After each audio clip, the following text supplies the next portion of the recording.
I'm Michael Essa, and I'm going to take this 2016 340i and turn it into a drift car.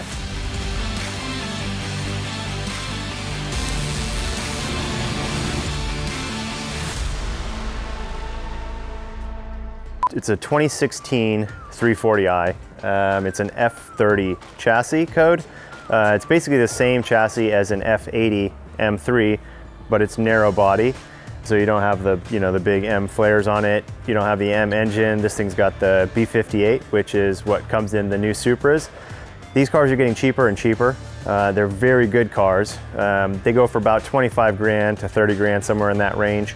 And it's still kind of expensive, but for an almost new BMW, it's pretty reasonable. These cars are tunable. You can make a lot of power with them. They're really good chassis. So we're gonna tear this thing down and turn it into a race car. All right, so this thing is completely stock. It's got about 40,000 miles on it. The previous owner took really good care of it, so it's like spotless. And it's kind of a shame what we're gonna do to it, because we're going to tear every single piece of this car apart. We're gonna take the entire interior apart, all the airbags, all the wiring, all the carpet, seats, everything, ditch everything. We'll probably keep a piece of the dashboard, maybe cut the bottom of it off.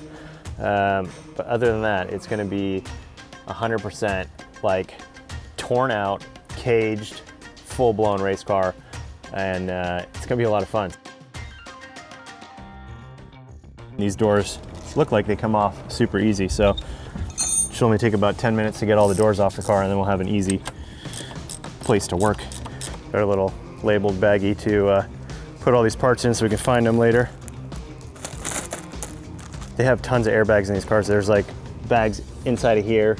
They go all the way back, like the curtains. Heated power seats with airbags in them. They've got to be like a couple $1,000s a piece at least if you had to replace them. So hopefully we can find a new home for them and make some of this money back. Battery's disconnected, so let's pull the front seats out next. Rotate it. Are you clear? Okay. This is where you usually find all the nasty stuff when you're tearing apart an old car, like French fries and stuff you don't want to see.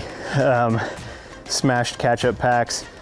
We found all kinds of stuff in there that we won't talk about, but this thing's pretty clean being a new car, so pretty excited about that. We don't have to get our hands dirty. Let's see, so center one.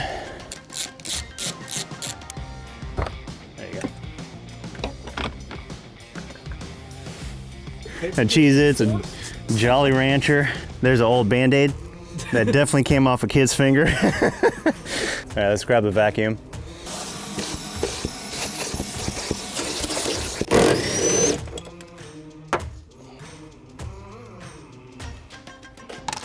We got pretty much all the interior out. We still have the dashboard.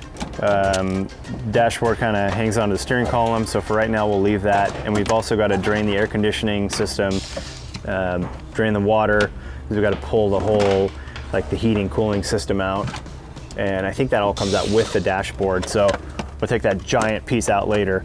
But for now, we'll just kind of go through and start pulling all the little wiring harness clips out to be able to pick up the whole harness and kind of set it up here in the front. A whole new harness made for the car that we're gonna mount the ECU and stuff underneath the dashboard, have new wiring going to the back for the tail lights and whatever other stuff we need, fuel pumps and all that good stuff. Obviously the engine harness, I gotta get that measured out first. That takes probably 6 to 8 weeks to make. And that's about our deadline right there. Then we'll probably start pulling the bodywork off, pull the bumpers off, probably pull the motor out of the car, pull the transmission, everything, drive shaft, pull it down to like basically a bare chassis. Come in, start figuring out where the roll cage is gonna go and start designing that. So a lot of work ahead. Today was a good day, we got a lot done. Tomorrow we'll keep on going.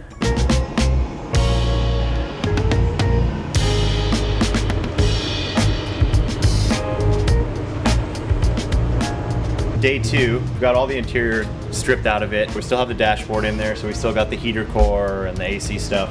And we actually threw the doors back on it to get the weight a little closer to what it's going to be when the car's all completed. We have to add a roll cage, which is going to be somewhere around 100 pounds. And we're going to gut the door, so we're going to save weight there, but then we're going to throw a couple of race seats in it, harnesses. We have the battery out of it right now too, so we have to add another battery to it. So we want to get a rough idea of how much the car weighs, what we need to do to pull weight out of it to get it down to competition weight, and at the same time see what the weight balance is like. When you gut the car out, all the weight is coming out of the middle and the back of the car, and really there's not a whole lot of weight savings going on in the front. You still need the intercooler, the radiator, the oil coolers, and all that stuff. I mean, we can pull out a bumper bar and make something that's a little bit more lightweight, but for the most part, we've got a pretty good idea of how the weight balance is in the car. The car started out at about 3550, and we're down to 3150, so we pulled 400 pounds out of the car in interior and battery. That's a big weight savings right off the bat, but also looking at the balance of the car, we're at 55.2, so 55.25% front weight.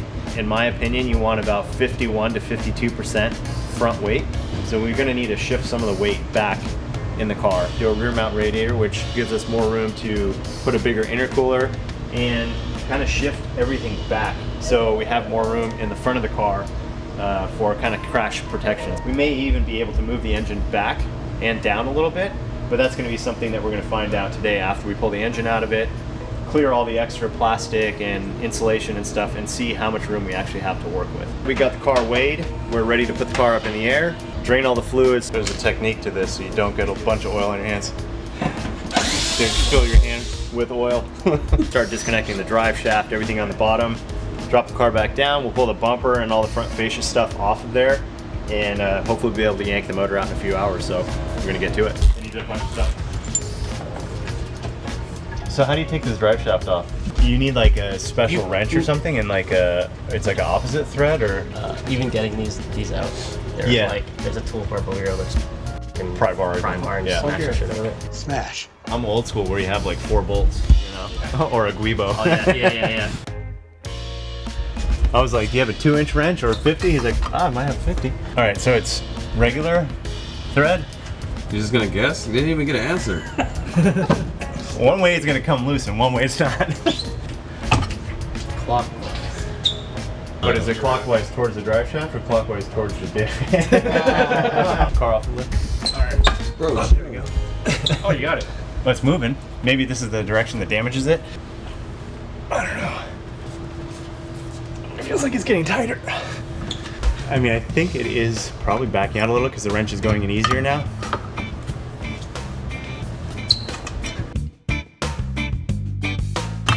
It's splined. We need to pull these bolts out to get it to drop down. All right. yes, sir. There you go.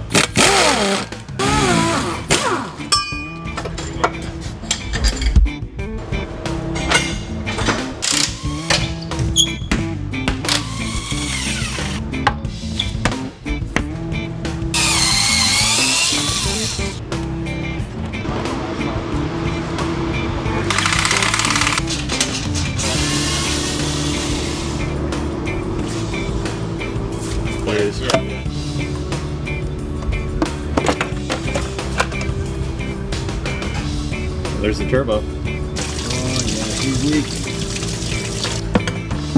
Yep, there we go.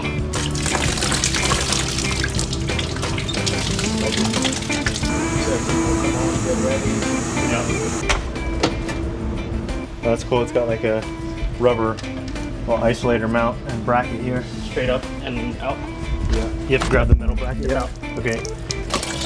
Just keep it tilted so it doesn't dump out of that side. This thing pretty much.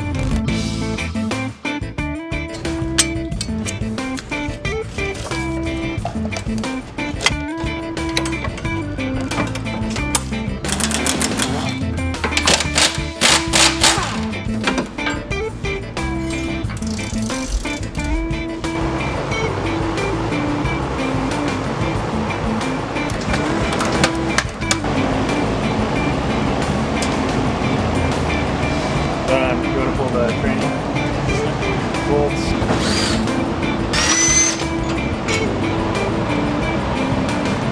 Set this engine over here. That was pretty easy, pretty smooth.